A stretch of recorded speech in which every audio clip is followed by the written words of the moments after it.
આપનું માઇક્રોફોન ખુલ્લું છે. કોનું માઇક્રોફોન ખુલ્લું છે?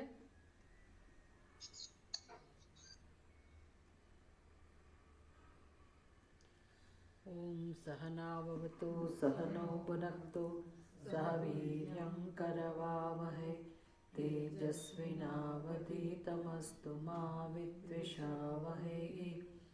ઓમ શાંતિ શાંતિ શાંતિ.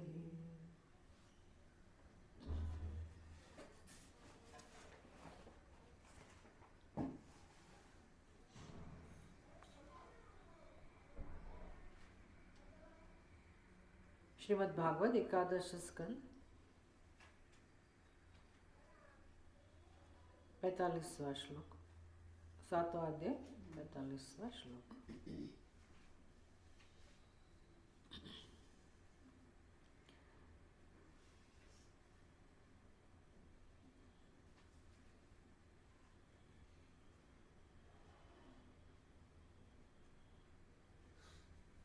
तेजस्वी तपसा दीप्तो दुर्दर्शे दुर्भाजनः. तेजस्वी तपसा दीप्तो दुर्दर्शो दुर्भाजनः. सर्वभक्षोऽपि युक्तात्मा नादत्ते मलमग्निवत्. सर्वभक्षोऽपि युक्तात्मा नादत्ते मलमग्निवत्. क्वच्छिन्नः क्वचित् स्पष्ट उपास्य श्रेय इच्छताम्.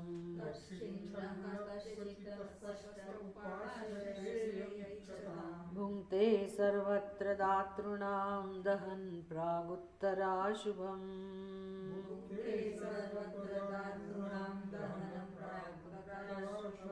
स्वमायया सृष्टमिदं सदसद्लक्षणं विभुः.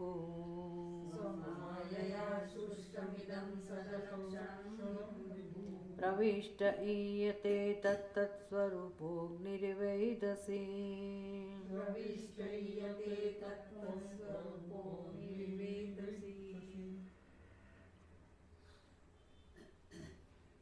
तो प्रकृति से हम क्या सीख सकते हैं? प्रकृति के सभी तत्व हमें सदा सर्वदा बोध प्रदान कर रहे हैं. तो मनुष्य को चाहिए कि अपने जीवन में अपना आत्मविकास हो, आत्मोन्नति हो, उसके लिए सावधानी पूर्वक अपना जीवन जिए. जागृत बन के, सावधानी पूर्वक मतलब बुद्धि का अच्छी तरह से उपयोग करके, सोच से, समझ से अपना जीवन का सदुपयोग करें. हम शास्त्र से हमेशा यही सीख सकते हैं कि शास्त्र हमें हमारी सोच बदलने की प्रेरणा देता है. कर्म तो एक माध्यम है, प्रवृत्ति तो माध्यम है. मनुष्य के जीवन में प्रवृत्ति है, पशु पक्षियों के जीवन में भी प्रवृत्ति है. क्रियते क्रियमाणानि मया, भगवान ऐसा कहते हैं गीता में कि ये कर्म तो सभी प्रकृति के माध्यम से हो रहे, प्रकृति द्वारा हो रहे. अहंकार विमूढ़ात्मा कर्ता हमिति मन्यते. अहंकार है जहाँ, अज्ञान है. विमूढ़ आत्मा मतलब जिसको आत्मा का ज्ञान नहीं है, मतलब सभी को, सभी अज्ञानी है, उसको पता नहीं है कि आत्मा का स्वरूप क्या है. तो जो कर्म जहाँ हो रहा है, जिस क्षेत्र में, तो उसको हमें उसका यश देना चाहिए जहाँ कर्म हो रहे हैं. जैसे कि अभी मैं बोल रही हूँ कुछ, तो ये बोलने की प्रवृत्ति, बोलने का कार्य, बोलने का कर्म, बोलने की प्रवृत्ति, मैं बोलती हूँ, ठीक है, व्यवहार के लिए हम ऐसा कहें कि मैंने बोला, हम बोल रहे हैं. लेकिन ये बोलने की प्रक्रिया कैसे हो रही है, उसमें हम कुछ नहीं करते. बोल सकते हैं इसलिए हम बोल रहे हैं. बोलने की व्यवस्था भगवान ने बनाई है, इसलिए हम बोल रहे हैं. कि किस प्रकार से हम वो पूरी भगवान की जो ये रचना है वो जानते नहीं है, लेकिन सभी शरीर के अंदर वाणी का प्राकट्य हो रहा है. पशु पक्षियों की उपाधि में भी अपनी अपनी वाणी है, उनकी कोई एक भाषा है, और मनुष्य ऐसे इस प्रकार से उच्चारण करते हैं, तो उसमें भी एक व्यवस्था है। वो स्वर पेटी दी गई है, आघात के लिए सभी स्थान है, जहाँ वो शब्द का आघात होता है वहाँ शब्द उत्पन्न होते हैं, वाणी प्रकट होती है। वाणी भी कितने प्रकार की वाणी है, हम तो उसको ऊपर ऊपर से मोटा मोटा विभाग करके 3 प्रकार में उसको जानते हैं, वैखरी, मध्यमा और पश्यंती, चौथी भी है परा। 4 प्रकार है, वैखरी, मध्यमा, पश्यंती और परा। जो भी जितने भी प्रकार आप कहो, वैसे हम तो 4 जानते हैं, लेकिन 40 प्रकार भी होते हैं वो उनको पूछिए आप, अपने शंकराचार्य जी जगन्नाथपुरी वाले, तो वो बताएंगे कि कितने प्रकार की वाणी, मतलब सूक्ष्म, वो सब विज्ञान जानते हैं वाणी के पीछे क्या रहस्य है। तो सब कोई बोल नहीं सकता है, बोलने की व्यवस्था दी गई है, और उसमें भी भगवान की कृपा है, वहाँ ये वाणी प्रकट हो सकती है। हम सारी जिंदगी बोल सकते हैं, लेकिन जरूरी नहीं है कि सारी जिंदगी हम बोलते ही रहें। कोई वक्त ऐसा भी आ जाता है कि वाणी अदृश्य हो जाती है, बंद हो जाती है तो ये व्यवस्था है, इसलिए हम बोल सकते हैं। इसका मतलब है ईश्वर की ये व्यवस्था है, ईश्वर की योजना है, सर्जन है भगवान का। ये तो एक दृष्टांत दिया बोलने का, सुनने में भी यही है। हमारे कान है तो इसका मतलब ये नहीं कि हम सुनेंगे ही, जो नहीं सुन पाते उनके भी कान तो है, लेकिन कुछ ऐसी व्यवस्था जो सूक्ष्म शरीर के साथ जुड़ी हुई है वो उपलब्ध नहीं है, वो दृष्टि उपलब्ध नहीं, इसलिए वो लोग नहीं सुन सकते। तो कोई लोग बोल नहीं सकते, कोई लोग सुन नहीं सकते। ये चर्म चक्षु होने के बाद भी कोई नहीं देख सकता है, जो देखता हुआ व्यक्ति था वो भी धीरे धीरे नहीं देखता, ऐसा होता है। तो फिर मैं देखती हूँ, मैं सुनती हूँ, मैं बोलती हूँ, ये सच है कि ये व्यवस्था सच है। और मैं जब बोलती हूँ तो उसमें सत्य क्या है, मैं का मतलब क्या है, बोलने का मतलब क्या है, ये इसके ऊपर कोई चिंतन नहीं करता है, कोई जानता भी नहीं है, और व्यवहार चल रहा है। बस अनादिकाल से ये व्यवहार चल रहा है। भाष्य में देखा ना हमने ब्रह्मसूत्र का कौन सा भाष्य, अध्यास भाष्य, अध्यास भाष्य, कैसे अध्यास चल रहा है। नैसर्गिकोयम लोक व्यवहार, प्राकृतिक व्यवहार चल रहा है अज्ञान के कारण, उसमें कोई समझदारी नहीं है, बस चल रहा है व्यवहार, उसका नाम अध्यास है। नैसर्गिकोयम व्यवहार है तो उसमें अध्यास है। अध्यास मतलब जो नहीं बोल रहा है उसके ऊपर अध्यारोप हो रहा है। आत्मा कभी बोलता नहीं है, उसको मैं बोलता हूँ ऐसा हम कहते हैं, तो अध्यारोप हो रहा है। तो जहाँ कर्म हो रहा है, जहाँ प्रवृत्ति हो रही है, उसको हम यश नहीं देते, उसकी तरफ हम नहीं देखते, तो वो तो भगवान की व्यवस्था है, ईश्वर की सृष्टि है वो, तो यश उसको मिलना चाहिए जहाँ कर्म हो रहे हैं। तो उपदेश क्या है शास्त्र का, यही उपदेश है कि प्रवृत्ति भले चालू रहे, जो जिसका कर्म है, जहाँ जिसकी जिम्मेदारी है, जिसका कर्तव्य है, वो अपने अपने कर्तव्य का पालन करे, निभाए।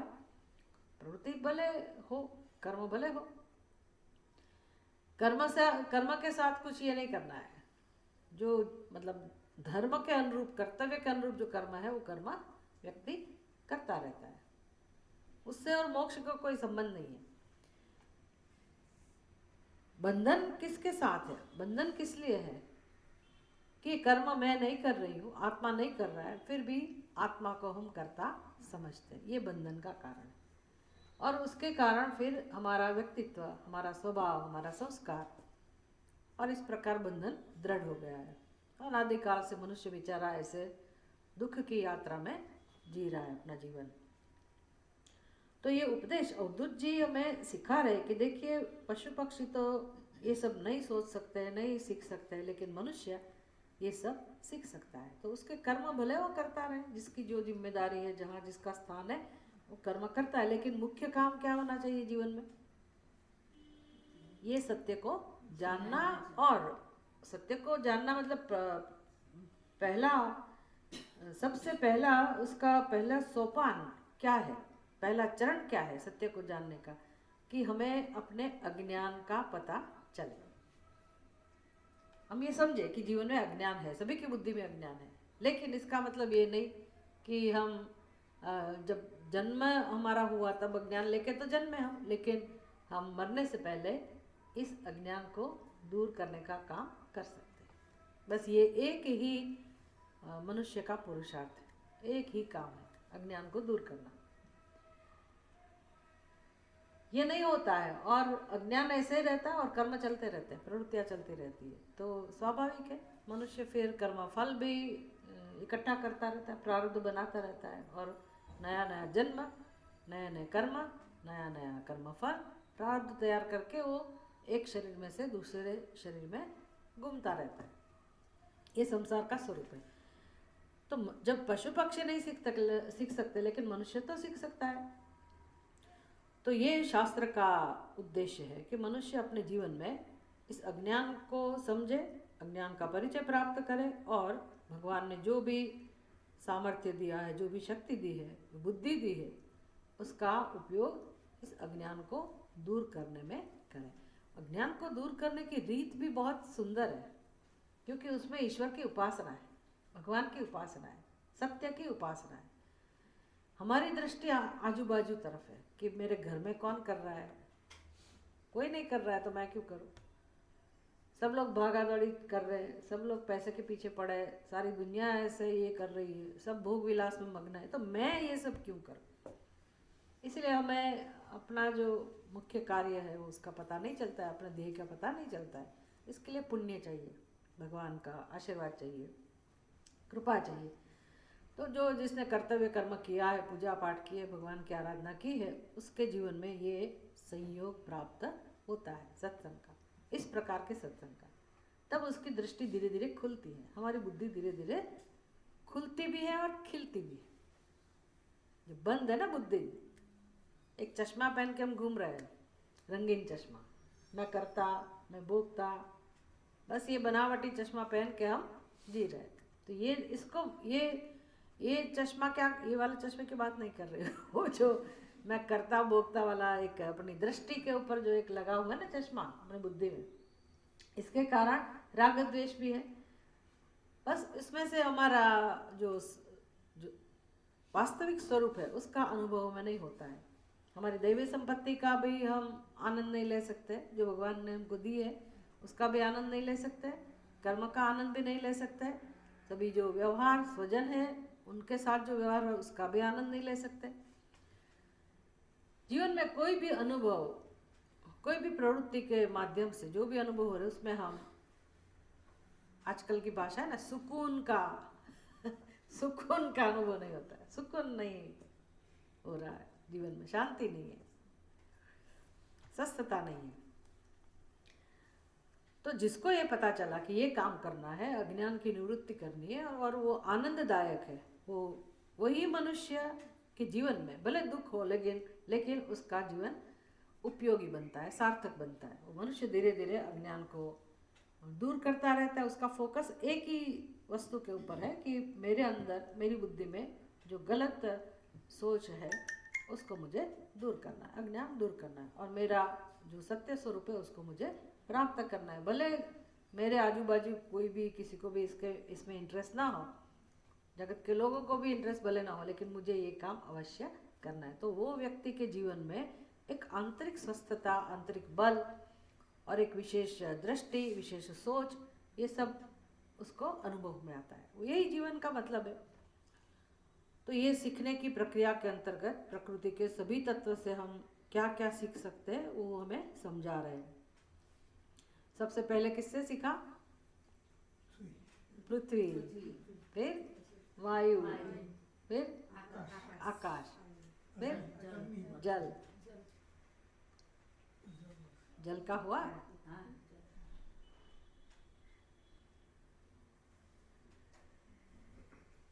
अंतर्बहिश्च स्थिर जंगमेषु ब्रह्मात्म भावेन समन्वयेन व्याप्त्यव्यच्छेदम् असंगमात्मना मुनिर्नभस्त्वं विततस्य भावयेत्। नभ की बात हुई, आकाश की, तेजो बन्नमयी मयेर भावैहि मेधाद्यैर्वायुर्नैऋतैः न स्पृश्यते नभस्तद्वत् काल सृष्टि गुणैः। जिस प्रकार तेज, जल और अन्नमय पदार्थों से तथा वायु जनित मेधादि से आच्छन्न हुआ भी आकाश उनसे अछूत रहता है। आकाश के क्या, आकाश से कौन से गुण हम सीख सकते हैं, इसकी चर्चा हुई। स्वच्छः प्रकृतितः स्निग्धः माधुर्यतीर्थभूर्नृणां मुनिः पुनात्यपां मित्रमिक्षोपस्पर्शकीर्तनैः। जल से क्या सीखा, तो मुनि ने बताया जल के समान स्वभाव से ही शुद्ध। देखिए, जल स्वभाव से शुद्ध है, ये तो हम समझ सकते हैं। हमने गंदा कर दिया वो अलग बात है, लेकिन जल स्वभाव से शुद्ध है। इसी प्रकार से सीखना क्या है, हमारा अंतःकरण, हमारा सत्व, मतलब हमारा प्राकृतिक स्वभाव जो भगवान ने बनाया, प्रकृति ने जो बनाया हमारा अंतःकरण, वो हमेशा शुद्ध है, सात्विक गुण से ही बना है। शुद्ध है इसका मतलब है प्रसन्न है, सात्विक है स्वभाव से तो। लेकिन अज्ञान के कारण, अज्ञान में से जो उत्पन्न हुए संस्कार, राग द्वेष और फिर काम क्रोध लोभ, इसका सबका जीवन में सदा सर्वदा इसका अभ्यास चलता रहता है। हम वही व्यवहार करते हैं, उसकी हमें ज़्यादा परवाह नहीं है, या तो हम उसकी तरफ कोई ध्यान नहीं देते, लेकिन गुस्सा करते रहते हैं, क्रोध भी करते रहते हैं और लोभ भी करते रहते हैं और उसका अनुष्ठान भी करते रहते हैं। तो स्वाभाविक है हमारे अंतःकरण में इसका ही प्रभाव होगा, आसुरी तत्वों का।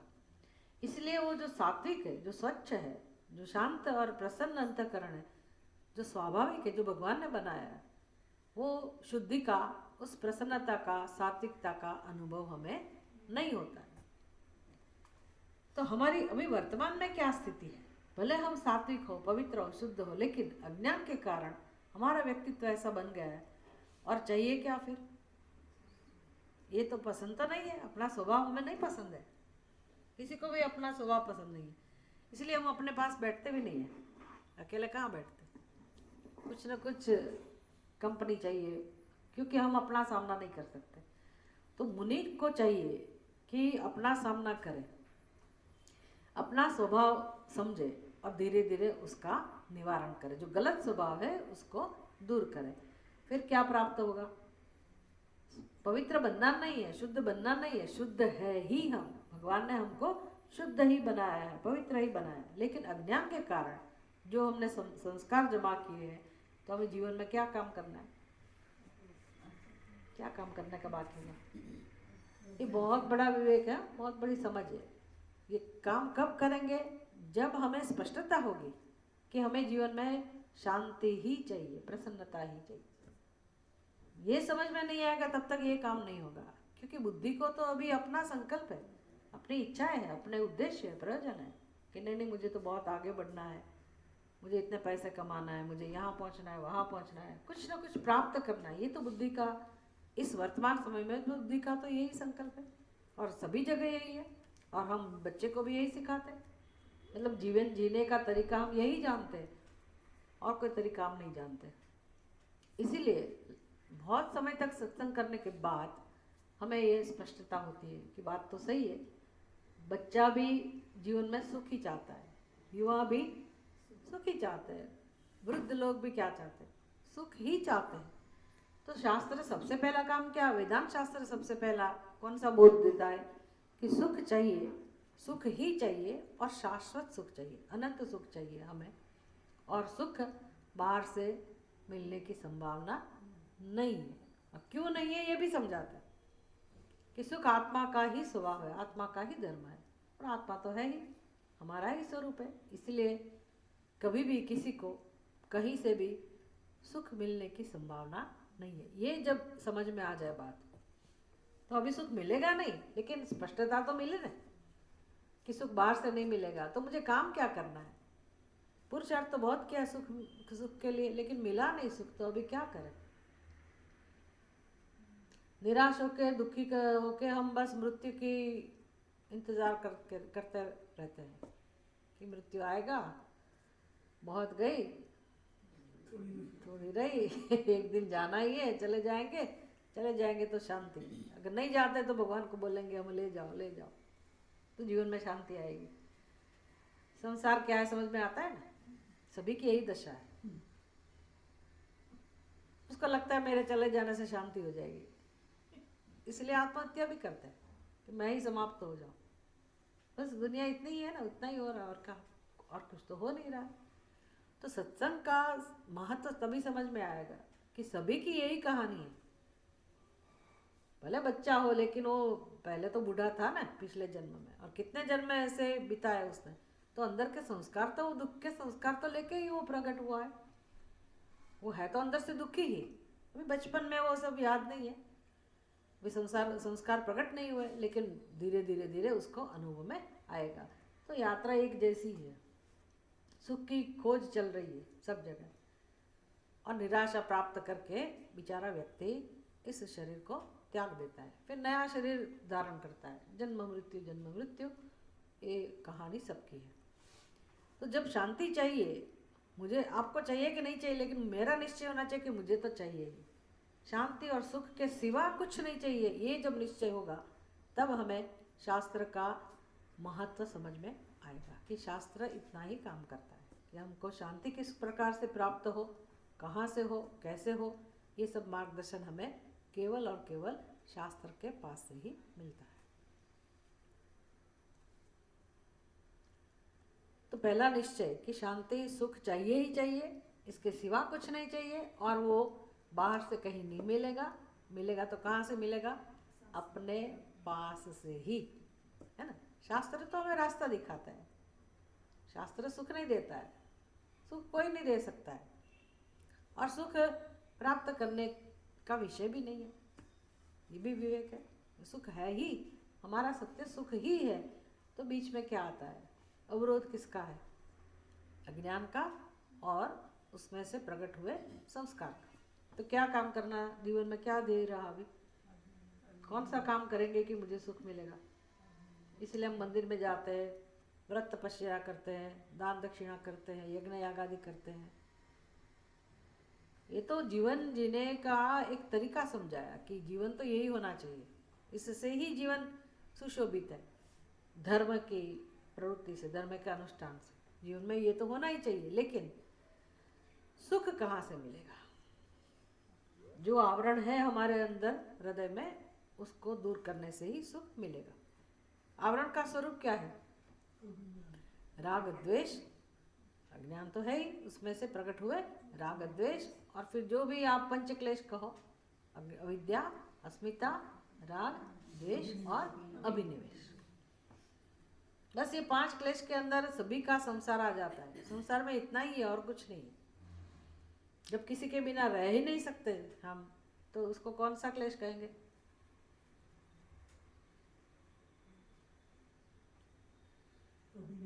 अभिनिवेश। पंच क्लेश को समझना है बराबर, संसार इसमें आ जाता है। अभिनिवेश मतलब क्या? जो सर्वदा हमसे भिन्न ही है, लेकिन बुद्धि में हमने उसको इतना समीप समझ के रखा है, उसको पॉजेसिवनेस बोलते हैं ना, बस ये मेरा ही बच्चा है और ये मेरा ही धन है, मेरा ही, वो पॉजेसिवनेस, उसको बोलते हैं अभिनिवेश। मतलब बच्चे को बुखार आता है तो माँ कहती है मुझे भी बुखार आया, उसको अनुभव भी होता है। बच्चे को तकलीफ हुई तो माँ समझती है या पिता समझते हैं कि मुझे तकलीफ, इसको कहते हैं अभिनिवेश। शरीर तो भिन्न है ना, इसकी व्यवस्था अलग है, इसकी व्यवस्था अलग है। भगवान की सृष्टि में तो दोनों अलग अलग है, लेकिन बुद्धि से, मन से, उसका जो इमोशंस है वो किस प्रकार का है? मैं और मेरा बच्चा भिन्न नहीं है, वो मेरापन, मेरा तो है ही लेकिन मेरा ही, इसको कहते हैं अभिनिवेश। तो राग जहाँ है वहाँ भी तीव्र राग, और जहाँ द्वेष है वहाँ तीव्र द्वेष। ये दोनों किस में आते हैं? कौन से क्लेश में? अभिनिवेश। अभिनिवेश की उत्पत्ति किसमें से होती है? मैंने समझा ही दिया अभी, राग और द्वेष में से, है ना। राग में से जो तीव्रता आई उसको भी अभिनिवेश कहते हैं, द्वेष में से जो तीव्रता आई उसको भी अभिनिवेश। जहाँ राग द्वेष नहीं है वहाँ अभिनिवेश नहीं होगा। तो अभिनिवेश मतलब पराकाष्ठा, संसार की दुख की पराकाष्ठा। आप नष्ट हो ही गए समझो ऐसा। और अभिनिवेश किस में से प्रकट होता है? राग और द्वेष में। तो सबसे ऊपर जो है क्लेश अभिनिवेश, उसके पीछे राग और द्वेष, 3 क्लेश आ गए। कोई ऐसा व्यक्ति है जिसको इसका अनुभव नहीं है, राग का अनुभव नहीं है, ऐसा कोई कहेगा? हम उसको प्रेम कहते हैं, तकलीफ ये, उसको ही हम प्रेम कहते हैं, जीवन का आधार समझते हैं। बस यही मोह है। द्वेष, जहाँ राग है वहाँ द्वेष होगा ही होगा, आज नहीं तो कल। इसके प्रति राग है तो दूसरे के प्रति द्वेष होगा ही। ये क्लेश हुआ, दोनों से अशांति मिलती है। राग से भी चित्त में अशांति होती है, द्वेष से भी चित्त में अशांति ही मिलती है। अभिनिवेश तो जाने ही दो, अभिनिवेश मतलब अशांति ही अशांति, और कुछ नहीं। इतना समझ में आया? अभी किसके साथ काम करना है? राग द्वेष किस में से प्रकट होता है? अस्मिता, अहंकार, अस्मिता, मैं माँ हूँ, मैं बहन हूँ, मैं पत्नी हूँ, मैं पति हूँ, जो भी मेरे मैं के ऊपर जितने भी विशेषण है उसको कहते हैं अस्मिता, मेरापना, अहंता। वो किस में से प्रकट होती है? अपने आत्मा को नहीं जानने से। कितना स्पष्ट व्याख्या किया है ना योग शास्त्र में अविद्या के, क्लेश की। पंच क्लेश संसार का स्वरूप है।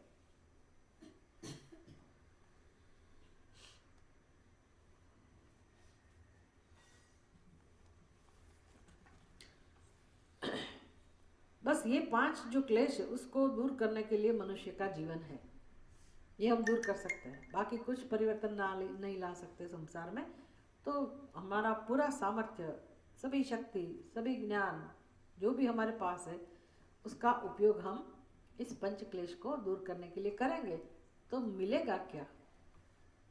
कुछ मिलेगा नहीं। अंदर में जो सुख पड़ा है, स्वभाव है, प्रेम जो आत्मा का स्वभाव है, सुख जो आत्मा का स्वभाव है, शांति जो आत्मा का स्वभाव है, उसका अनुभव होगा, आविर्भाव होगा। ये मूक प्रक्रिया है, किसी को पता नहीं चलेगा।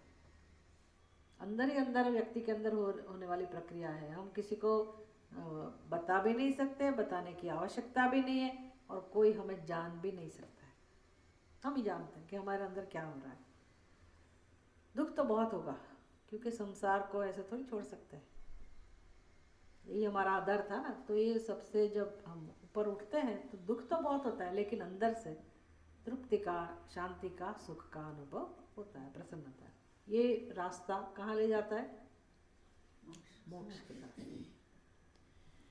तो सीखना तो बहुत पड़ेगा, तभी ये काम होगा कि हम अपना जीवन कैसी सोच के साथ जिए, किस दृष्टि के साथ, किस भावना के साथ जिए।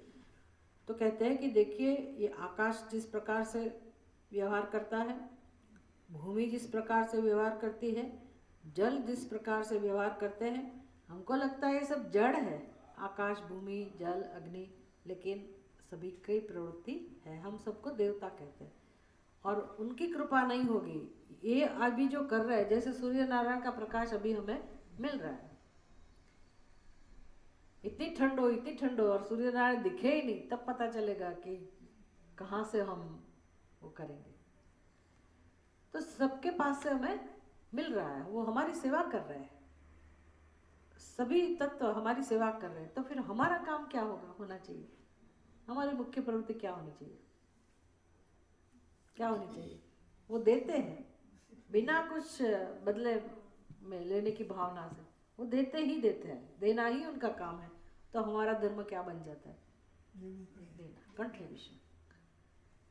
देना मतलब ये सब अंदर ही सोच बदलना है। देना मतलब मैं वो वस्तु देती हूँ तो ठीक है, गाय को जाके दिया 14 जनवरी को, लेकिन बस एक ही दिन दे एक गाय को 50-50 लोग आके वो पागलपन नहीं चाहिए। मेरा जीवन ऐसा बन जाए कि एक वृत्ति अंदर से हो, परोपकार की भावना, स्वार्थ न हो और परोपकार हो। ये महामंत्र है, और ये सेवा एक ही मनुष्य का ध्येय बन जाता है। तो धीरे धीरे जो भगवान ने हमारा स्वभाव बनाया है उसका अनुभव होगा। तो वो स्वभाव किसके प्रकार है? जल के समान, स्वच्छः प्रकृतितः स्निग्धः माधुर्यः तीर्थभूः नृणाम्। तीर्थ स्वरूप बन जाता है वो जल, तो व्यक्ति भी तीर्थ बन सकता है। वैसे भी तीर्थानि कुर्वन्ति महात्मनः। तीर्थ किसको कहते हैं? जिसको पवित्र किया जाता है। तो तीर्थ, वो जगह तीर्थ किस प्रकार से बनती है? अगर वहाँ जैसे आप प्रयागराज अभी जानते हैं पवित्र स्थान है, तो उसकी पवित्रता किससे बढ़ती है? नहीं, वो जो महात्मा जहाँ वो रहते हैं, सालों से तपस्या करते हैं, फिर उसमें ये स्नान करते हैं। महात्मा लोग मतलब मनुष्य अपने कार्य से, अपने व्यवहार से, अपनी भावना से उस जगह को पवित्र बनाते हैं कि नहीं बनाते? तीर्थी कुर्वन्ति, मतलब तीर्थ कौन बनाते हैं? अगर वहाँ महात्मा रहते ही नहीं है, कुछ तपस्या हो ही नहीं रही है, तो वो तीर्थ का कोई महत्व नहीं रहता है। तो वो जो व्यवहार है, वो जो प्रवृत्ति है, कर्म है, तपश्चर्या है, इसलिए हम कहते हैं ये महात्मा की तपोभूमि है। ये महात्मा इतने स्थान पर इतने साल तक यहाँ रहे, उन्होंने तपश्चर्या की, तब उस जगह का नाम तपस्थली कहलाता है। तो हमको सिखा रहे हैं कि आप जहाँ भी है, तीर्थ में जाओ अलग बात है, लेकिन जहाँ भी है वहाँ उस जगह को भी आप तीर्थ बना सकते हैं। ये सीखना है। मनुष्य जहाँ भी है, जो भी जगह पे रह रहा है, उस जगह को मनुष्य खुद अपने व्यवहार से, अपनी तपश्चर्या से, अपनी भावनाओं से वो भूमि को भी तीर्थ बना सकता है। जब भूमि को तीर्थ बना सकता है, तो उसके हृदय को, अपने चित्त को तीर्थ के समान बना सकता है कि नहीं बना सकता? तो दूसरे को क्या फायदा होगा? अगर आपका हृदय, आपका चित्त तीर्थ के समान बन गया, तो आपके संपर्क में जो भी आते हैं उसको कुछ फायदा होगा कि नहीं होगा? पशु पक्षी भी आपके संपर्क में आएंगे तो उसको भी शांति मिलेगी। ऐसा हमने तो सुना है ना अपने कथाओं में, पुराणों की, कि ये महात्मा, ये ऋषि मुनि का आश्रम था, तो वहाँ तो अहिंसा का इतना प्रभाव था, तो जो हिंसक पशु है वो भी अपना स्वभाव भूल जाते हैं और समान रूप से रहते हैं। ऐसा प्रभाव देखा गया है। वो किसका प्रभाव होगा? वो जो ऋषि जो रहते हैं वहाँ, उसके अनुष्ठान का। और जो भी आते हैं, मतलब पशु पक्षी भी आते हैं तो उसको शांति मिलती है, लोग आते हैं उसको भी शांति। पापी से पापी मनुष्य भी उसके संपर्क में आते हैं, उसकी शरण में आते हैं, तो उसको भी शांति मिलती है। बच्चे बूढ़े सभी को शांति मिलती है। तो वो व्यक्ति तीर्थ स्वरूप बन गया कि नहीं? तो मुनि कहते हैं कि ये अवधूत जी कह रहे हैं कि मुनि ही बनाती। ये मुनि जो है वो अपने साथियों के लिए, स्वजनों के लिए, मतलब जगत के लिए, वो खुद तीर्थ स्थान बन जाता है। और किस प्रकार से उसका लाभ मिलता है लोगों को? दर्शन से। हम जाते हैं ना महात्माओं के दर्शन करने के लिए, तो दर्शन का एक महत्व। क्यों दर्शन करते हैं भाई? हमें लगता है हम पवित्र हो गए, इसलिए हमारे जैसा ही व्यक्ति था लेकिन महात्मा बन गया, तो हम भी महात्मा बन सकते हैं। सब कोई व्यक्ति महात्मा बन सकते हैं। ऐसा कोई जरूरी नहीं है कि आप गेरुआ वस्त्र धारण करें तो भी महात्मा बने। तो ठीक है, व्यवहार में कहते हैं, लेकिन सरल व्यक्ति, सादा सीधा व्यक्ति, साधु जिसको बोलते हैं, साधु मतलब सज्जन, स्त्री हो, पुरुष हो, गृहस्थी हो, वृद्ध हो, कुछ भी हो सकता है, कोई भी वस्त्र उसका हो, लेकिन अंदर से, हृदय से वो व्यक्ति साधु बन सकता है। ये बनना चाहिए। तीर्थ स्वरूप उसको कहते हैं। अभी अग्नि की बात चल रही। तेजस्वी तपसा दीप्तः दुर्दर्शोदरभाजनः सर्वभक्षोपि युक्तात्मा नादत्ते मलम अग्निवत। अग्नि से क्या सीखा अवधूत जी ने? मुनि को क्या करना चाहिए? मुनि का मतलब ऐसा याद रखना है, मुनि मतलब हमारी बात है, हमें मुनि बनना है। हम भले मुनि ना हो, मुनि को ऐसा होना, मुनि को ऐसे बनना चाहिए, ये साधना करनी चाहिए, भले ऐसे लिखा हो ट्रांसलेशन, लेकिन जो साधना कर रहा है उसका नाम मुनि है। ऐसा साधना, ऐसी साधना जिसने कर ली तब वो मुनि बन गया। इसलिए मुनि को कुछ नहीं बनना है, लेकिन हमें मुनि बनना है। कोई भी मुनि बन सकता है। मुनि बनने का तरीका कौन सा है? तो अवधूत जी कहते हैं जैसे मैंने सीखा आप भी सीखिए। जितेंद्रिय मुनि, पर सबसे पहले जितेंद्रिय तो बनना ही पड़ेगा। फिर अग्नि के समान तेजस्वी, तो एक अपने अंदर एक खुद का एक सामर्थ्य प्रकट होता है जिसको तेज कहते हैं। अग्नि के समान तेजस्वी, तो अग्नि से सीखना है ना, इसलिए खुद तेजस्वी बने। तेजस्वी मतलब इसका मतलब ये नहीं समझना कि हमारा रंग रूप बदल जाए, उसकी आवश्यकता नहीं है। रंग जो भगवान ने बनाया वो ठीक है, ये आंतरिक तेज की बात है, अपनी बुद्धि की पवित्रता की बात है। तप के कारण दैदीप्यमान तपश्चर्या। तपश्चर्या का अर्थ हम जो समझते हैं कि भूखा रहना, व्रत करना, पैदल जाना, जो भी तपश्चर्या जहाँ जहाँ भी हो रही हो, वो एक व्याख्या तो है, लेकिन तप का दूसरा अर्थ है आलोचन, चिंतनात्मक जीवन।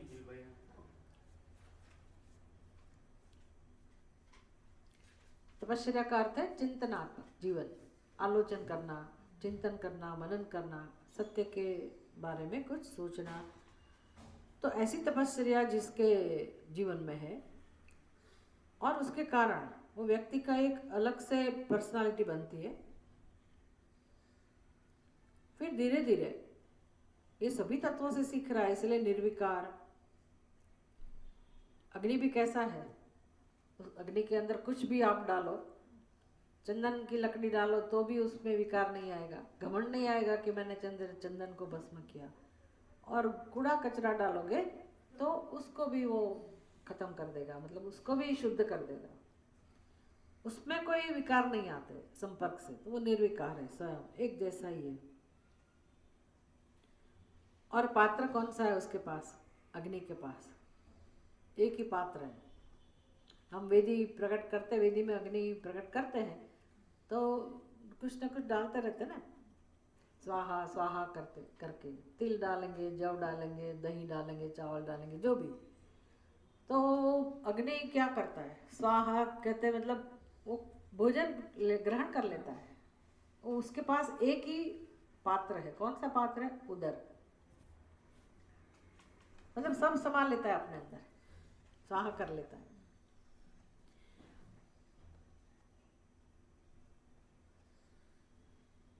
फिर दूसरा पात्र नहीं है कि मैं ये इतना कल खाऊंगा कल के लिए रखूंगा, वैसा वो नहीं करते, मतलब संचय करने की व्यवस्था नहीं है।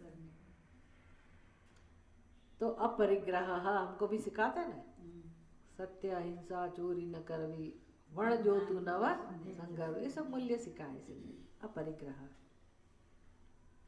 यम नियम आसन प्रत्याहार प्राणायाम, उसमें यम और नियम के अंदर है, ठीक है।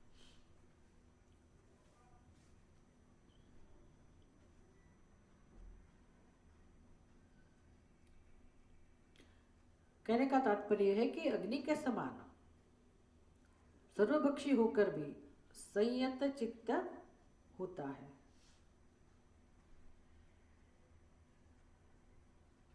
मुनि को ऐसा बनना चाहिए। जिस प्रकार अग्नि कभी सामान्य रूप से अव्यक्त और कभी विशेष रूप से प्रकट रहता है, उसी प्रकार मतलब ये साधुओं के जीवन में, सन्यासियों के जीवन में इस प्रकार की व्यवस्था होनी चाहिए कि जब भोजन मिला तो ठीक है, जैसा भी मिला, जहाँ भी मिला, अपना काम हो गया, और बाकी के समय में वो गुप्त अवस्था में रहे, मतलब अपना साधन भजन करता रहे।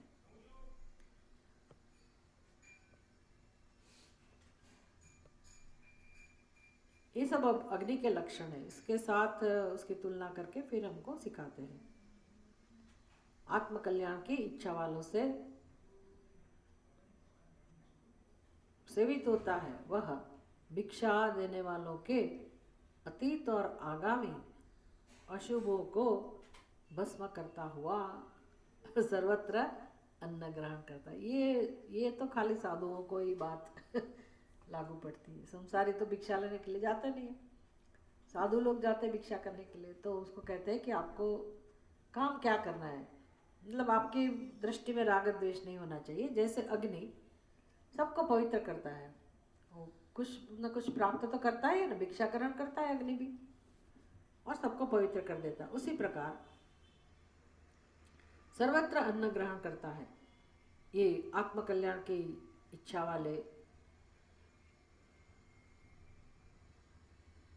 वालों से सेवित होता है वह, मतलब ये साधु। कौन उसकी सेवा करेगा, कौन उसको भिक्षा देगा? सब लोग नहीं देंगे। हमारे देश में तो देंगे, लेकिन बाहर कहीं जाओ तो शायद सब लोग ना भी दें। हमारे देश में भी सब जगह कोई नहीं देगा। सूर्य में कोई पूछने नहीं आएगा। वो तो कहेंगे कि आपकी एक इतनी कुटिया है तो फिर क्या खाने की पीने की क्या चिंता है, कि अपने आप करो। उसको पता भी नहीं है कि इसको साधु कहते हैं। ऐसे गेरुआ वस्त्र वाले साधु कहते हैं, उसको सन्यासी कहते हैं। उसका जीवन जीने का तरीका ये होता है, और हमारा धर्म बनता है गृहस्थियों का कि हम उसको भोजन दें, उसके जीवन जीने में जो भी आवश्यक है उसकी हम सहायता करें। ये सब आजकल सबको पता नहीं है। अगर भिक्षा लेने जाओगे तो भी नहीं देगा, इसलिए ऐसी व्यवस्था बनानी पड़ती है कि अपने आप जो मिलता है वो पालो। लेकिन अगर वह व्यक्ति, वह साधु समाज में जा रहा है भिक्षा लेने के लिए, तो भिक्षा देगा कौन देगा? जो संस्कारी है, जिसको पता है कि ये काम करने से हमारा कल्याण होगा। तो आत्मा कल्याण की इच्छा वालों से सेवित साधुओं को तो भिक्षा देंगे, वही देंगे जो आत्म कल्याण की इच्छा वाले हैं। तो उसका व्यवहार कैसा होना चाहिए साधु का? भिक्षा देने वालों के अतीत और आगामी जो भी कर्म है, अतीत माने पूर्व में जो किए गए और बाद में जो भी करेंगे, ये सभी कर्मों को भस्म करना। साधु का काम क्या है? आशीर्वाद देना। अन्नदाता सुखी भव, एक ही मंत्र है, अन्नदाता सुखी भव। हे अन्नदाता आप सुखी हो। सुखी हो मतलब आपके जो भी अशुभ है उसका नाश हो जाए, ये उसको आशीर्वाद देना है। और इस सोच के साथ ऐसा करते हुए, आशीर्वाद देते हुए उसको सर्वत्र अन्न ग्रहण करना है। जहाँ भी मिलता है, जैसा भी मिलता है अन्न, उसको ग्रहण करना है। योगी को विचारना चाहिए कि भिन्न भिन्न उपाधियों से, ये अग्नि के पास से सीखना है। जैसे अग्नि सभी उपाधियों को नष्ट कर देता है, अच्छी बुरी जो भी है, तो ज्ञानी को चाहिए, मतलब योगी को चाहिए कि भिन्न भिन्न उपाधि, काष्ठ लोहादि में प्रविष्ट हुआ अग्नि जैसे तद्रूप प्रतीत होता है, तद्रूप प्रतीत होता है। मतलब अग्नि, आप लोहा जलाइए, अग्नि लोहे के संपर्क में आएगा तो लोहे का रंग किस प्रकार हो जाएगा? अग्नि के समान। फिर दूसरी कोई धातु, काष्ठ में अग्नि प्रवेश करेगा तो काष्ठ का आकार धारण कर लेगा, है ना। जिस प्रकार का काष्ठ लकड़ी है उसका आकार वो धारण कर लेगा। इसको कहते हैं तद्रूप होना। तद्रूप हो जाता, एकाकार हो जाता है। मतलब अग्नि को किसी के प्रति राग और द्वेष नहीं है। उसी प्रकार आत्मा भी, उसी प्रकार विभु आत्मा भी अपनी माया से रचे हुए इस भावाभाव रूप प्रपंच में प्रविष्ट हुआ उपाधियों के अनुसार चेष्टा करता है। वो रूपम रूपम प्रतिरूपो बभुव, कठोपनिषद में ये आता है कि भगवान ने किस प्रकार से प्रवेश किया है जगत में। तो अग्नि का दृष्टांत देके समझाते हैं। जिस प्रकार अग्नि सभी पदार्थों में प्रविष्ट होता है तो क्या होता है? अग्नि उसका स्वरूप धारण कर लेता है। मतलब अग्नि और उस पदार्थ के बीच में कोई अंतर समझ में नहीं आएगा, अंतर नहीं रहता है। इस प्रकार परमात्मा ने सारे जगत में, सभी नाम रूप में, सभी जीवों में प्रवेश किया हुआ है।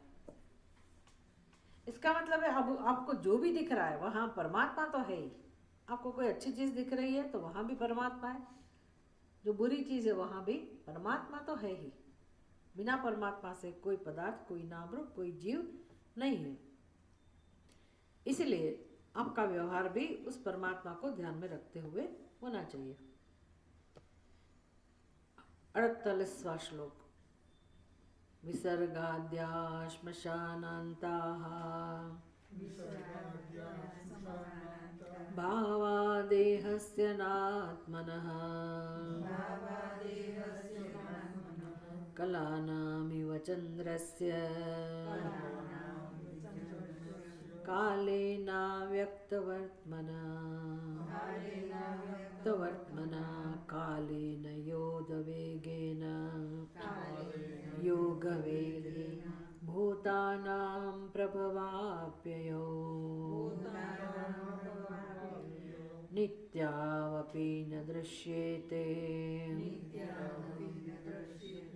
आत्मनोऽग्नेर्यथार्चिषाम्। विसर्गाद्याः श्मशानान्ताः भावाः देहस्य न आत्मनः कलानाम् इव चन्द्रस्य कालेन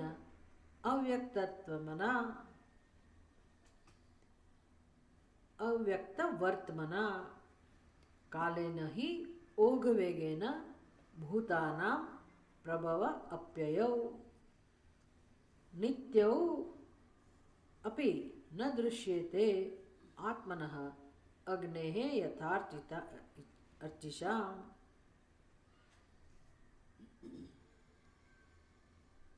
अभी कौन गुरु है? चंद्रमा। चंद्रमा से क्या शिक्षा प्राप्त करी?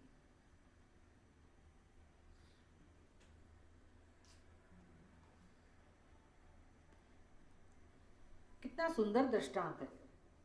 हमारा जीवन चंद्र के साथ रोज रोज होता है ना, रोज एक उदय होता है दिन का। तो किस प्रकार से वो मुहूर्त की व्यवस्था की जाती है? चंद्र के आधार पर, चंद्र की गति के आधार पर। आपका नाम भी किसके आधारित है? हाँ, चंद्रमा से। चंद्रमा जिस राशि में प्रवेश करता है वो आपका नक्षत्र बन जाता है, राशि बन जाती है।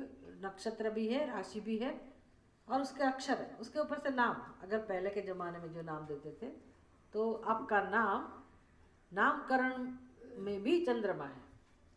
फिर आपकी जो उम्र, कितने साल के आप हुए, वो भी कौन सी संवत्सर, वो भी चंद्र के हिसाब से।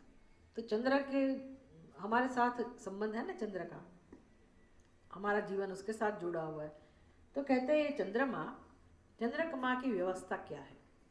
चंद्रमा का रोज रोज स्वरूप बदलता रहता है। आज कौन सी तिथि है? कृष्ण पक्ष द्वितीया कृष्ण पक्ष। तो आज चंद्रमा का स्वरूप कैसा होगा?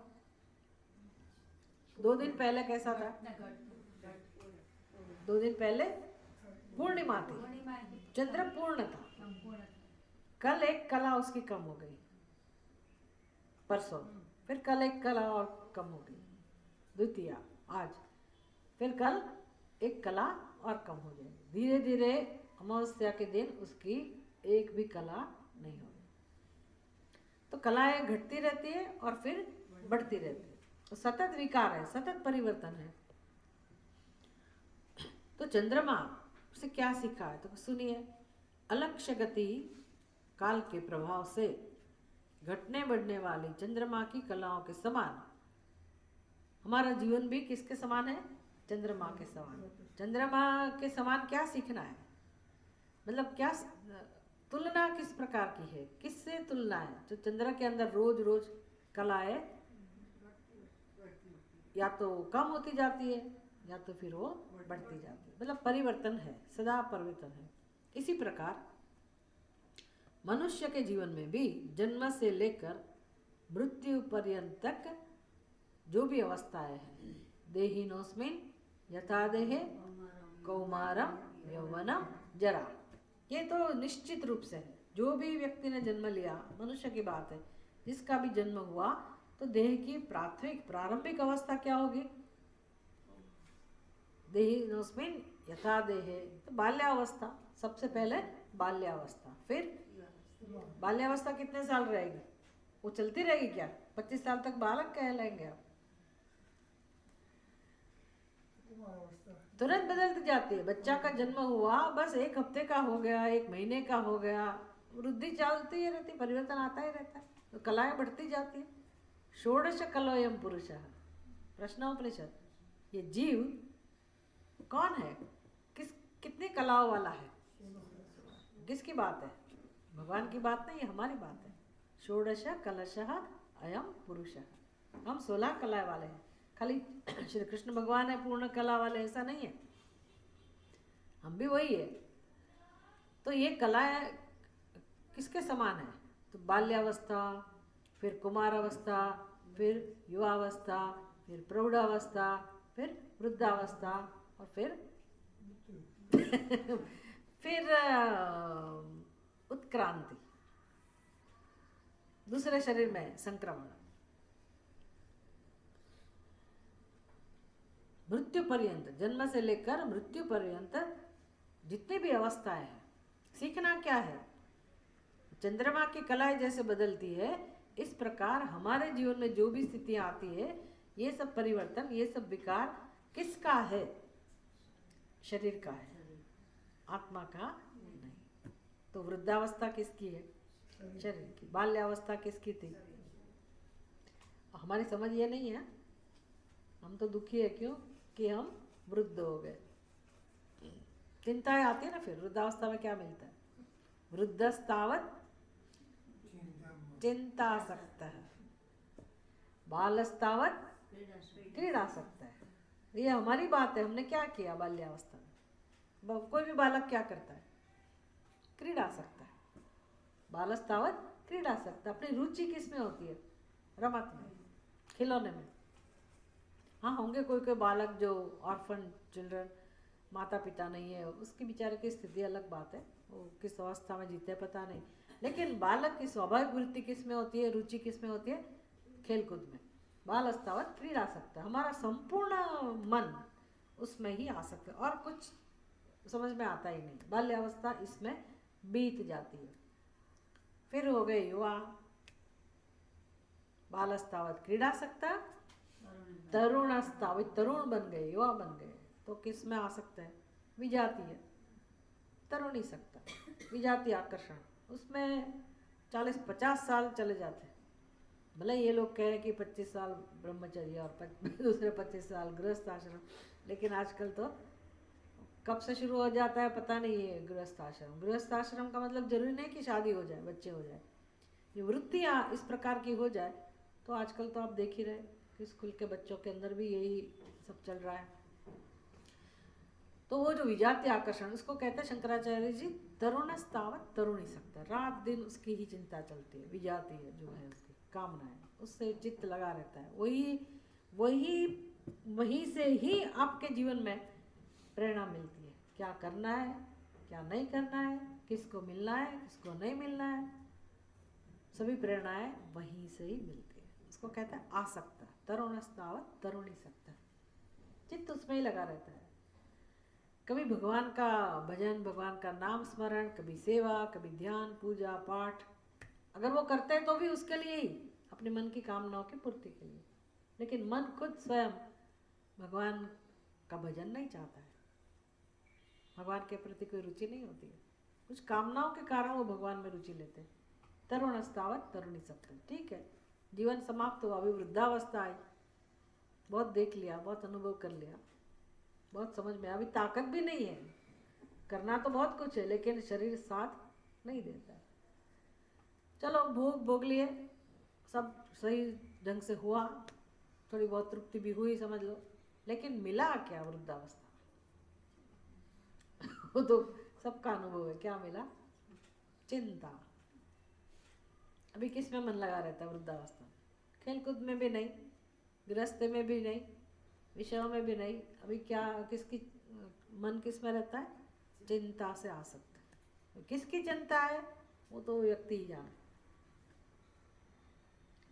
जिसको जो मिल रहा है मतलब वही होगा। और एक नियम तो एक ही, और क्या, जो जिसको पाया इतनी मेहनत करके उसके विषय में ही चिंता होती है। फिर या तो अपने स्वास्थ्य के बारे में, या तो अपने स्वजनों के स्वास्थ्य के बारे में, और संयोग वियोग। फिर जो धन प्राप्त किया उसके विषय में चिंता होती है। अब इसको कहाँ क्या उपयोग करें, किसको दे के जाए, चाहता तो पड़ेगा ना कि नहीं, दे के जाना पड़ेगा कि नहीं। लेके तो नहीं जाएंगे साथ में, लेकिन दे तो किसको दे। मान लो संतति नहीं है तो किसको दे। ये सभी की जीवन की कहानी है। पहले प्राप्त करने के लिए व्यक्ति उसमें ही पूरा जीवन उपयोग कर लेते हैं। इसका नाम है माया, और कुछ नहीं। माया मतलब अपना जो काम करना है वो कभी हमें प्रेरणा मिलेगी नहीं, और जो हमें साथ में नहीं ले जाना है, जो हमें नहीं चाहिए, उसके पीछे ही हम लगे रहते हैं। वृद्धावस्था में ये सब मिलेगा, तब क्या मिलेगा? चिंता। वृद्धस्थावत चिंता सकता। ये क्यों चर्चा की हमने? क्योंकि वृद्धावस्था जरूर है, बाल्यावस्था भी थी, युवावस्था भी थी, तरुणावस्था भी थी, कौमारावस्था भी थी, प्रौढ़ अवस्था भी आई और वृद्धावस्था भी आई। सभी में हमारी स्थिति क्या रही? तो वो अवस्थाएं मतलब मैं, इस प्रकार से हम जीवन जीते हैं। ज्ञान क्या प्राप्त करना है? ये अवस्थाएं किसकी है?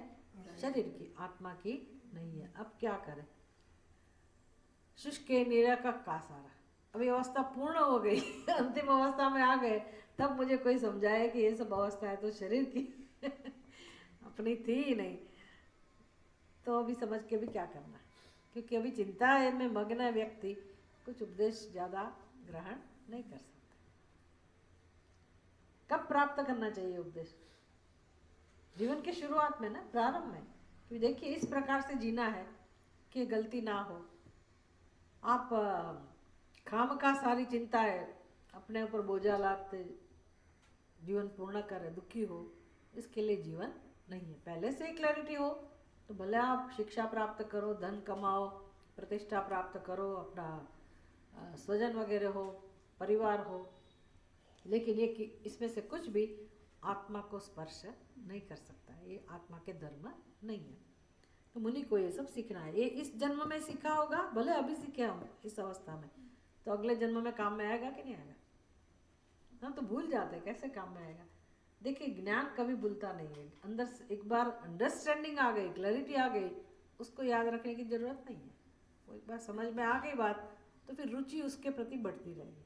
तो इस जन्म में भले इतना काम हुआ, अगर दूसरा जन्म प्राप्त होगा तो पहले से ही हम ये सोच के साथ ही अपना जीवन जिएंगे। लेकिन मनुष्य का जन्म नहीं मिला तो क्या करेंगे?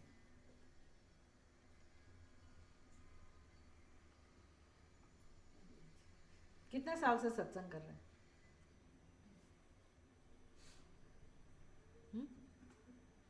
कितने साल से सत्संग कर रहे हैं? 15-20 साल हो गया।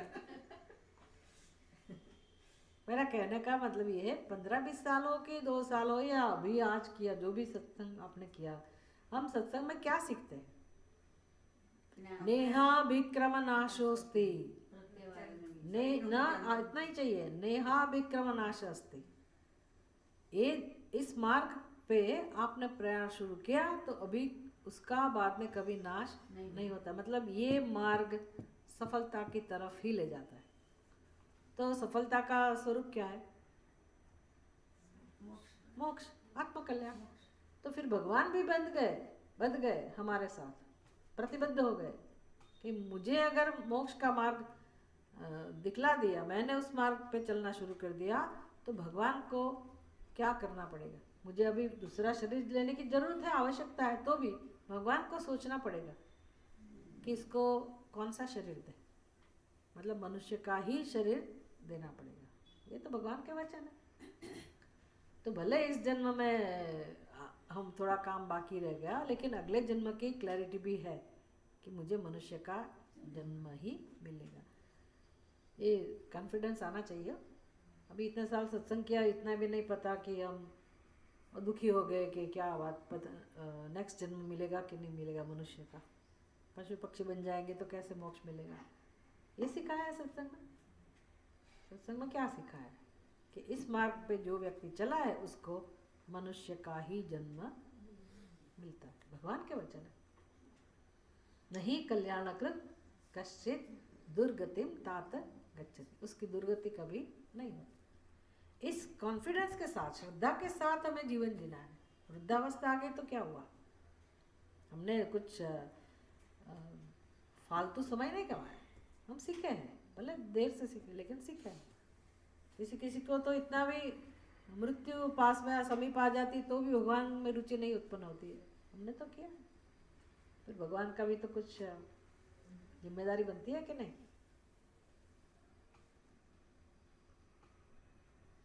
कर्मण्येवाधिकारस्ते मां फलेषु कदाचन। भगवान ने आप हमको कहा कि आप फल की चिंता मत करो, इसका मतलब क्या है, कौन करेगा फल की चिंता, भगवान करेंगे। तो फिर हमने अपना काम किया है, हम इस मार्ग पे चले हैं। तो सारी अवस्थाएं शरीर की ही है, आत्मा की नहीं। अग्नि की शिखा जिस प्रकार निरंतर क्षण क्षण में उत्पन्न और नष्ट होती रहती है, किंतु यह भेद प्रतीत नहीं होता। अभी ये तो हम तो इस प्रकार से कभी निरीक्षण नहीं करते अग्नि का, लेकिन जो व्यक्ति हमेशा यज्ञ आदि करते हैं उनको पता होगा कि अग्नि की शिखा है, काली कराली मनोजवाच, मुंडक उपनिषद, उसमें तो सभी नाम दिया है ना कि ये अग्नि की शिखा का नाम काली, इसका नाम कराली, ये मनोजवा, फिर मतलब सप्त जीवा, 7 जीव अग्नि देवता के, 7 का नाम दिया उसमें। फिर कहाँ कौन सी आहुति देनी, वो सब विधि का निरूपण भी है, उधर वर्णन है, हमें समझ में नहीं आएगा। लेकिन कह रहे कि अग्नि की शिखा जिस प्रकार निरंतर क्षण क्षण में उत्पन्न और नष्ट होती है, वो तो हमें समझ में आता है कि हाँ अग्नि की शिखा उत्पन्न होती है और वो नष्ट भी हो जाती है, किंतु यह भेद प्रतीत नहीं होता, हमें वो समझ में नहीं आता, हमें तो अग्नि ही अग्नि दिखता है। उसी प्रकार जल प्रवाह के समान वेग वाले काल के द्वारा भूतों की उत्पत्ति और नाश क्षण क्षण में होते रहते हैं। ये क्या सिखा रहे हैं हमें, ये जगत का चिंतन, जगत को कैसे समझना है, जगत का स्वरूप हमें समझा रहे हैं कि जगत का स्वरूप कैसा है। हम खो गए हैं अपने जीवन में, उसको हम सत्य मानते हैं कि हाँ मैं युवा हूँ तो युवा ही हूँ। फिर वो शरीर जब हमें साथ नहीं देता है तभी हम मानना पड़ता है कि अभी हम वृद्ध हो गए, है कि नहीं। अभी हमसे उठा नहीं जाता, हम इतना बैठ नहीं सकते, हम इतना दौड़ नहीं सकते, तो मानना पड़ेगा ना कि कुछ कमी आई है हमारे अंदर। तो कमी कहाँ आई है, शरीर में, लेकिन हम क्या समझ रहे हैं, हमारे अंदर। और ये वृद्धावस्था आई तब भी, मतलब कितने साल तक हम ऐसे जिए स्वस्थ रूप से, इतने साल तक हम व्यवहार करते आए, कर्म करते आए, जीवन जीते रहे, लेकिन सोचा नहीं कि ये अवस्था भी आएगी। ऐसे ही जीते हैं सब लोग, मतलब हम गुम हो जाते हैं अपने ख्यालों में, सबको लगता है कि यही सत्य है। तो कहते हैं नहीं, आप अपने जीवन में रोज रोज ये वास्तविकता का अनुसंधान करना सीखें और जीवन जिए कि ये दिन आएंगे, अच्छे दिन आएंगे इसकी आवश्यकता नहीं है, ये दिन आएंगे मतलब क्या, ये परिवर्तनशील है जो जिसका स्वरूप, तो वो परिवर्तन आएगा ही। अस्ति जायते वर्धते विपरिणमते अपक्षीयते और विनश्यते। तो विनाश तो है ही, अभी विनाश का हमें शास्त्र विनाश का स्वीकार नहीं करता है, विनाश जैसी कोई वस्तु है ही नहीं, लेकिन हम जिसको विनाश कह रहे हैं उसके अर्थ में कहते हैं विनाश। अभी ये शरीर का नाश होगा, अभी ये सत्य है कि नहीं कि शरीर का नाश होगा। तो फिर हमें जीवन में क्या चीज़ याद रखनी है और व्यवहार करना है, कुछ पाना है, कुछ करना है, तो सत्य को सामने रखते हुए ना कि ये शरीर बाद में नहीं रहेगा, तो हम पहले से ही उसके साथ ऐसा संबंध रखें कि ये शरीर जाने वाला है। मेरा शरीर जाने वाला है ऐसा नहीं, सभी शरीर जिसको हम अपने स्वजन कहते हैं उनके भी शरीर नष्ट होंगे ही, ये वास्तविकता है। तो कौन सी समझ के साथ मुझे जीवन जीना चाहिए, ये सिखा रहे हैं हमको कि जल के प्रवाह के समान, जैसे जल का प्रवाह, गंगा जी का प्रवाह बढ़ चलता ही रहता है, बहता ही रहता है, बहता ही रहता है, इसी प्रकार काल का प्रवाह बहता ही रहता है। अनंत काल से ये प्रवाह तो बहता ही रहता है निरंतर। ये जो काल का प्रवाह, काल के द्वारा फिर काल का प्रवाह चल रहा है, मतलब क्या होता है, काल के साथ साथ क्या घटनाएं घटती जा रही है, क्या क्या घटनाएं घटती है। रामचंद्र जी के समय में ये स्थिति थी, कृष्ण भगवान के समय में ये स्थिति थी। भले युग बदलते जाए, मतलब काल में परिवर्तन आते हैं, लेकिन सभी काल के साथ कौन सी घटना, कौन सी परिस्थिति हमेशा जुड़ी रहती है? उत्पत्ति, स्थिति और लय। कहीं उत्पत्ति हो रही है, कहीं एक तरफ नाश भी हो रहा है, जैसे पानखर, पतझड़ पता है ना, सब पत्ते बेचारे जड़ जाते हैं, उसका नाश हो रहा है। और साथ ही साथ उसी समय पे, नहीं उधर ही नहीं, दूसरी जगह नए पत्ते भी आएंगे, आते रहते होंगे। कुछ उत्पत्ति भी होती रहे ना, कहीं कहीं किसी का जन्म भी हो रहा है और कहीं नाश, एक ही समय पे जन्म भी हो रहा है और नाश भी हो रहा है। तो स्थिति भी है कि नहीं, उत्पत्ति स्थिति नाश, ये काल के साथ जुड़ा ही हुआ है। भूतों की उत्पत्ति और नाश क्षण क्षण में होते रहते हैं। तो हम कहाँ है, हम कहाँ है? हम भी वही प्रवाह में है ना। कितने साल पहले हमारी उत्पत्ति हुई, अभी हम अपने आप को है ऐसा समझ रहे हैं, स्थिति है हमारी, और कुछ समय के बाद हम नहीं रहेंगे।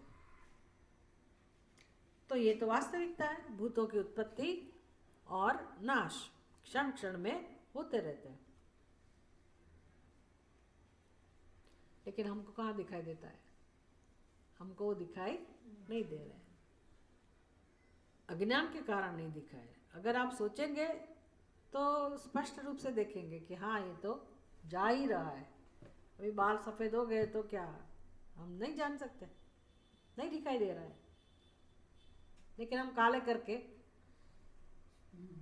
उसको छिपा देंगे, भले लोग को पता नहीं चलेगा। अब तो सबको पता है कि काले बाल मतलब ऐसा नहीं कि युवा ही, काले बाल का रहस्य सबको पता है लेकिन मुझे तो पता है ना, आप लोगों को पता नहीं चलेगा। मुझे तो पता है कि मेरे बाल सफ़ेद हो गए, तो मैं उसको देख रही हूँ फिर भी नहीं देख रही हूँ। सफ़ेद बाल का मतलब क्या? हम उसको दूत कहते हैं, दूत कहते हैं। किसके दूत? यमराजा के दूत। एक मैसेज आता रहता है कि आप बूढ़े होते जा रहे हैं, आपकी स्किन इस प्रकार से ढीली पड़ती जा रही है। काल के प्रभाव में काल के प्रभाव में हम है और अभी हम जा रहे हैं, है कि नहीं? पहले आए थे और हम अभी हमारी गति इस प्रकार से चल रही है। लेकिन फिर भी हमें अंदर से कुछ होता नहीं है। सब जा रहे तो हम भी जाएंगे, उसमें क्या है? ऐसा सोच के हम जीवन जीते हैं। तो सीखना क्या है? ये सब जो हमें उपदेश दे रहे हैं महाभूतों के पास से, तो हमें सीखना क्या है?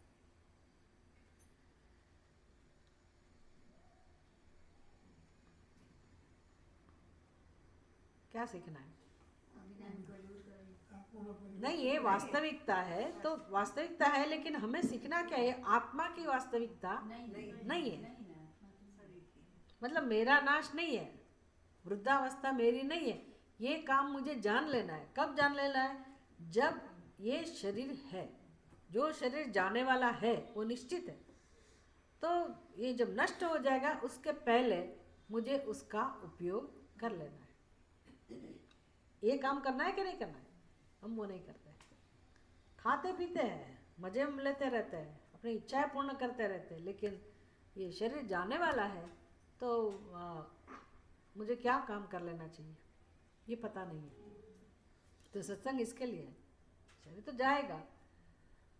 एक तो दो बात है, हमें शरीर जाएगा उसका दुख है, तो ये सब अनुसंधान हम करते रहेंगे कि इतने तो कितने शरीर हमने उपयोग में ले लिए, सभी शरीर छोड़ दिए हमने, हम तो है ही। तो ये ज्ञान प्राप्त करना है कि मतलब शरीर के साथ हमारा संबंध किस प्रकार का होना चाहिए, और शरीर किस उसमें आता है, परिवर्तनशील जगत के अंतर्गत है ना, तो उसका काम तो जाना ही है। लेकिन शरीर दिया है किस लिए? एक साधन है, उसका उपयोग करना है, हमें कहीं जाना है। शरीर का उपयोग करके हमें कहीं जाना है। कहाँ जाना है आपको? कौन सा गंतव्य है? मोक्ष। मोक्ष जाना मतलब भले पैदल नहीं जाना हो, कोई व्हीकल में नहीं जाना हो, ज्ञान प्राप्ति। हमारा मनुष्य का जीवन का ध्येय क्या है? ज्ञान प्राप्ति, वो गंतव्य। तो ये जब शरीर मरने ही वाला है, जाना ही वाला है, तो हम जो करना है वो नहीं करते हैं, और शरीर का उपयोग किस में करते हैं? भोगों की प्राप्ति में, कामनाओं की पूर्ति में, अज्ञान की पूर्ति में। ये सीखना है कि ये गलत हो रहा है कि नहीं हो रहा है? गलत हो रहा है। लेकिन सारी दुनिया तो ऐसे ही जीती है ना, हम क्यों ऐसा करें? तो क्या उत्तर है? अपनी भाषा में कहते दुनिया जाए भाड़ में। दुनिया भले नहीं करे, लेकिन मुझे अपने इस शरीर का उपयोग करना है। शरीर का उपयोग करना है मतलब कसरत करेंगे, उसको हेल्दी रखेंगे, अच्छा अच्छा खाएंगे, स्वस्थ रखेंगे, इतना ही। ये तो करना ही है, लेकिन साथ में बुद्धि का उपयोग करना है, ज्ञान प्राप्त है। ये सब सीखना है। मुनि ये सब सीखता रहता है।